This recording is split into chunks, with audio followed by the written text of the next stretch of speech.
Hello and welcome to Projector, and on this episode, Beanie Feldstein and Caitlin Dever are straight-A students that are getting effed up in Olivia Wilde's Booksmart. Amy, played by Caitlin Dever, and Molly, played by Beanie Feldstein, are best friends and overachievers who have spent high school entirely focused on their studies. On the last day before graduation, Molly discovers that their peers think they're uptight and arrogant, and worse, those hard-partying students also got into college. Molly talks Amy into going to a party being thrown by Nick, played by Mason Gooding, and catch up on all the fun they've missed, but getting to the right party proves to be an odyssey all by itself. Booksmart is directed by Olivia Wilde, who you probably best know for her starring credits in movies like Tron Legacy and Cowboys and Aliens, but aside from her acting career, she's actually been trying to branch out into direction for quite a while now. She started off by doing a short film for Glamour magazine called Free Hugs, but more recently, in 2016, she directed 2 music videos,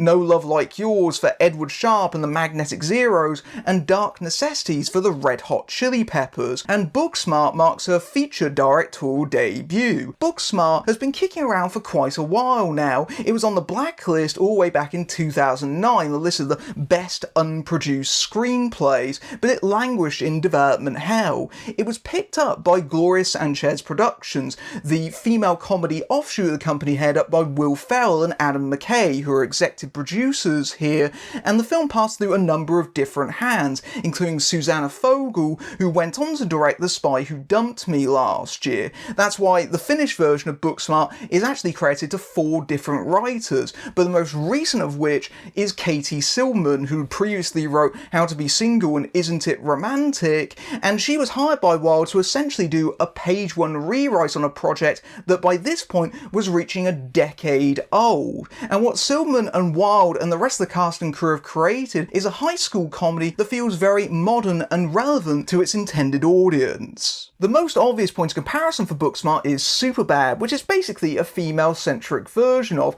and shares the very basic premise of 2 high school outcasts going to an end-of-year party hoping to change their reputations and impress the people they have crushes on. So in this film, Amy is hoping to woo skater girl Ryan, while Molly has a crush on Nick, despite the fact that his hard-partying ways go against her personal ethos. And much of the film is about them trying to get to the party and ending up in all kinds of weird and crazy situations as they end up going to the wrong parties and so on and so forth. And so much of the comic potential of the film lies there, and so by its very nature, Booksmart is extremely episodic. It's going from scenario to scenario to scenario. The meat of the movie is essentially a structure of rideshare, party, rideshare, party, over and over again, and the film uses lifts as a way of introducing different adult characters over the course of the narrative for the most part. And so the film always makes sure that it's changing things up. It's never getting stuck in one place. It's always going from one environment after another and always going off to another wild setup. And if you've seen a high school or college comedy in recent years, you've probably seen a variation of this formula. Superbad was enormously successful back in its day. That's why it spawned countless imitators. And I do think that Superbad is quite a funny movie, but even at the time it came out, there was definitely things about it that kind of rubbed me the wrong way, so I'm not sure how well it's really aged since then. And I think the problems that I had with Superbad back then were only amplified by many of its imitators. I'm thinking of the truly dreadful likes of things like 21 and Over, or Project X, or the Virginity Hit, which are really mean-spirited. They're cruel for the sake of their humour. That's what sets Booksmart apart, is that unusually for a film like this, it actually feels very sympathetic, and I credit a lot of that to Wilde's direction. I think that she views these characters with a lot of understanding and compassion that you don't normally see from a film like this. So a lot of the characters are introduced as maybe being a little bit stereotypical, or certainly quite negatively. The film is inviting us to be judgmental in much the same way that Molly is to a certain extent at the beginning of the film, and then over the course of it, we learn more about them that changes the way that we view them overall. I think that's a really understanding movie in a lot of ways. It's a lot about how high school is a very competitive environment. It can be really genuinely quite hellish. Some of the scenes where they're partying in the corridors on the final day of school look like something out of a war movie, with all the confetti and the water bombs being thrown around. And that mixture of empathy and comic hijinks immediately sets one in the mindset of John Hughes's work, particularly that of The Breakfast Club, which simply tries to upend our initial expectations of the characters. And in general, the film does feel like an R-rated Hughes movie, especially something like 16 Candles, albeit without all the problematic stuff. And I think that's not just because Hughes is an enormous influence on the high school movie genre, but also I think that at its core, there's something very relatable and universal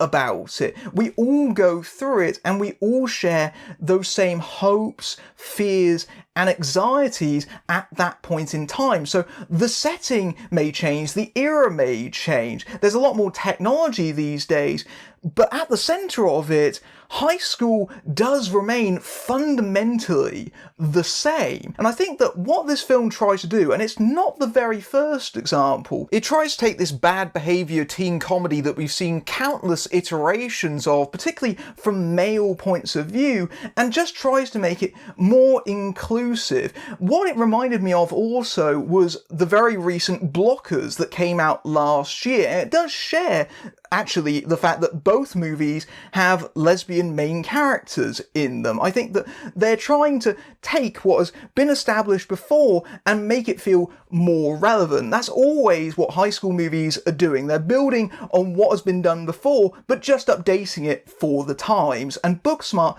does that really well. Much of the film's success also comes down to that central pairing of Beanie Feldstein and Caitlin Dever, who are a terrific comedy double act, right down to the fact they're wearing matching blue jumpsuits for most of the running time. They are simply simpatico, and honestly, if they seem like they're the best of friends, then that's because they are. Apparently, Dever and Feldstein got along beautifully over the course of production and became best friends off-screen as well, and that generally shows in their chemistry on camera, because they have a great repartee. They bounce off of each other so well, and it just seems really, really natural in the best way. And I think it also helps that Wilde was quite adaptable with her filming style. She wanted to get that energy. A good example of this is a very early scene where Molly is picked up outside her place and they both start awkwardly dancing together, and that apparently was not originally in the script. That was a substitution for a scene that they shot where they're both in a car together,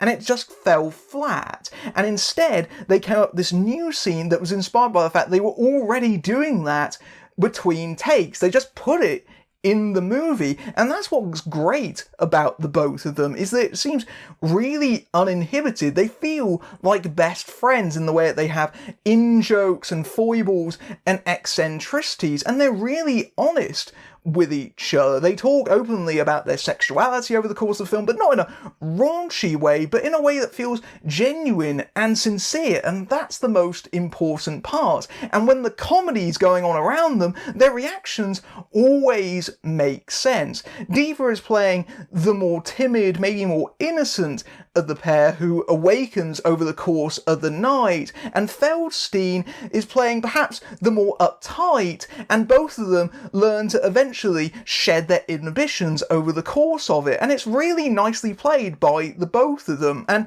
they know how to play their scenes together. I think that there's a scene fairly late in the film where they're both engaged in an argument, and it feels all too real and really hurtful, especially given that we've come to like these characters. They're backed up by great supporting cast playing types that are oh so recognisable, if only maybe with the volume turned up a few notches. So highlights include Skylar Gisondo as Jared, the kind of kid that wants to be cool, wants to be popular, but everyone finds him obnoxious in just how try-hard he is and how much he tries to buy people's affections. He's always self-publicising. He's wearing a shirt that has himself on it. He throws this lavish party on a yacht that absolutely no one shows up for, and he's got to learn that maybe the best remedy for that is just being himself.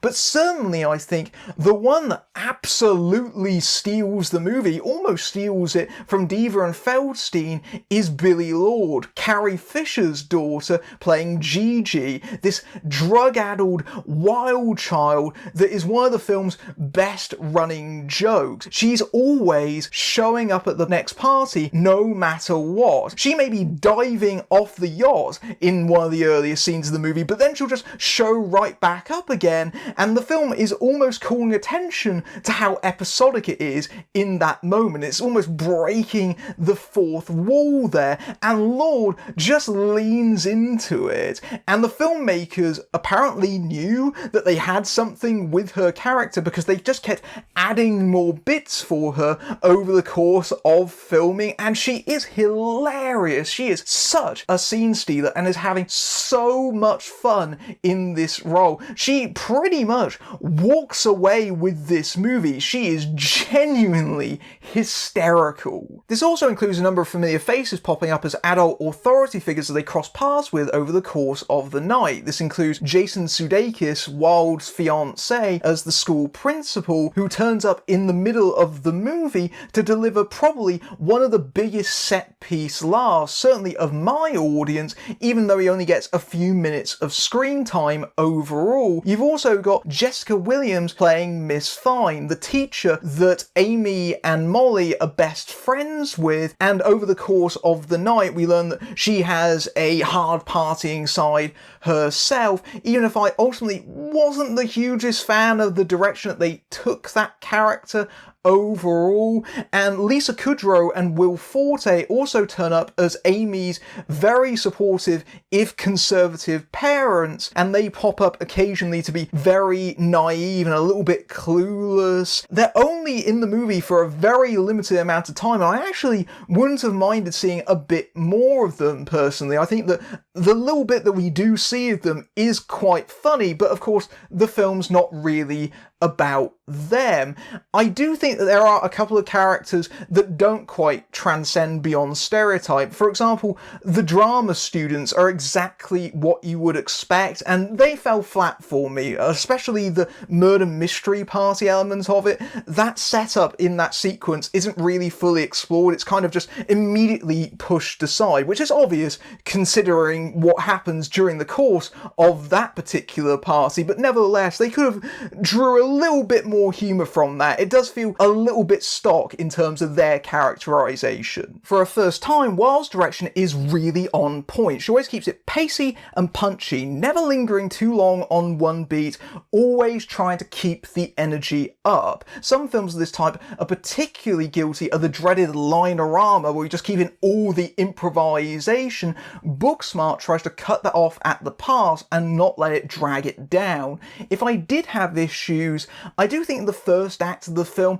I wasn't sure if I was going to like it. It does seem a little bit tentative in its very early stages, where it's having to set up all these characters for later on. And I do think some of them get the short shrift to a certain extent. There's one character that in my memory only got a very brief dialogue exchange before they become a fairly major character in the ending, and so that would have needed a little bit more time in my opinion. But I think part of the reason is the music choices. Wilde puts a lot into those, and it definitely gives the film a unique sound, but it can be quite abrasive on occasion, and the film does use a gag that I've seen so many times of characters walking in slow motion to rap music, and it's meant to be an ironic juxtaposition.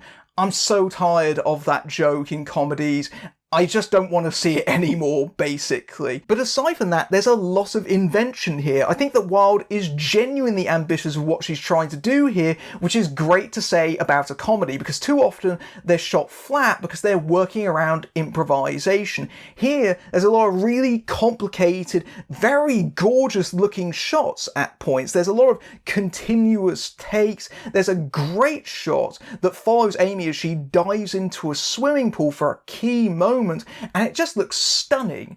on screen. And also, this film goes into some very, very weird places for jokes. When this film gets its freak on, man oh man is it hysterical. It really is some inspired stuff. The drug trip sequence where they imagine themselves as Barbie dolls, this stop motion sequence, that goes in a really oddball direction that you would not see coming at all, and it's a really pointed satire that had me doubled over in laughter. Similarly, there's a sequence where Molly arrives at a party and she fantasizes, and it suddenly changes genre for a very brief moment. The film makes really big chances like this, and they pay off beautifully. So yeah, Booksmart gets good grades from me. I think it's very fresh, very lively, and very smart. And I think it will connect with its intended audience of Generation Z, or frankly anyone who has been through high school in spite of all the changes that have happened since they've been there. I think it's a movie that this current generation can hold close to their hearts in the same way that kids in the 80s loved John Hughes movies, or kids in the 90s have an affection for Can't Hardly Wait. It's a movie that updates the high school formula in a way that's very astute, but also exceptionally funny, particularly Feldstein and Diva, and Wilde shows such promise as a director. I really can't wait to see what all three of them do next. When it comes to laughs, Booksmart gets high marks. Although following a similar structure to Superbad, unlike many of that film's imitators, the film sets itself apart in how well observed it is about high school life and how sympathetically it draws its ensemble cast, many of whom are revealed to be much more complex than they initially appear. A lot of the film's success comes from the double act of Caitlin Dever and Beanie Feldstein, who genuinely feel like best friends and play off each other beautifully as they react to the comic scenarios they find themselves in, and the movie heads into some wonderfully weird places for gags. In her debut, Olivia Wilde's direction is very sharp and keeps up a great pace, as well as giving the film a distinctive look for a comedy, even if some of the jokes don't quite land, especially as the film finds its footing in the first act. Booksmart takes the familiar universal high school comedy and updates it to feel modern, fresh, and inclusive, and I think it will resonate with this current generation. If you like this review, then you can get extra credit over at my Patreon, where you can see my reviews early among other perks, including access to my Discord server. But until next time, I'm Matthew Buck, fading out.